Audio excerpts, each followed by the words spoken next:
yaphileka. Radio yami lana ayibuyile. Uphuphetha uma ngimcheck ukuthi ayigcine ngakuwena. Nami ngikhona impela izithombe ngikubona uyiphethe.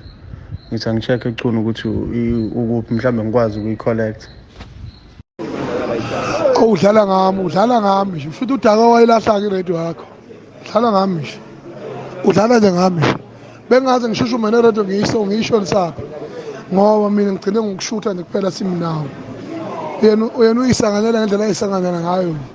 Udlala nje ngami. Akabuze amakhengana aphuza na utshwala. Cuna angimtholi manje emoyeni kodwa nje uze washo ukuthi impela i-radio igcine kuwe. Mina ngathi nje ukuthi manje ufuna ngithinte wena ngize la ukhona mhlambe ngiyithola ngoba phela le radio mangathi uyilahlekile icuna impela ngeke bafowethu ngeke kuze kulunga le radio.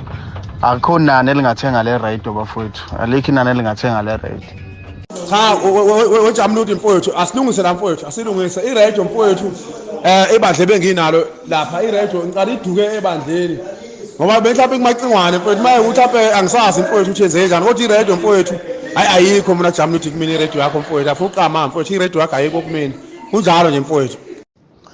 Isithuthi impela uphetha kade ukuthi ungafika umnike i-radio bese ezokuthi ithathwe yimi. Mina nginesizungu ngaleyo ndlela leyo ngathatha mina le radio lena yama-60s ngehle ngenyuka nayo. Ngicine ngokuncoma mina ukuthi hayi lo shonora radio muhle kuphela uhambe igona ehle nyuka nawo laphana nomzimba ukhala imali nomseleku bele kube igonile beshutha non-stop kuhle kwinto engapheli. Yabona ubuphetha kade uyabheda ubuphetha kade angisekele location uyabheda nje. Manje mfowethu nawe wrong ukuthi uzofuna i-radio kumuntu ongamnika ngayona. Shemba mina sengizoqhula amacala e-radio manje awushemba ngaze ngafelele.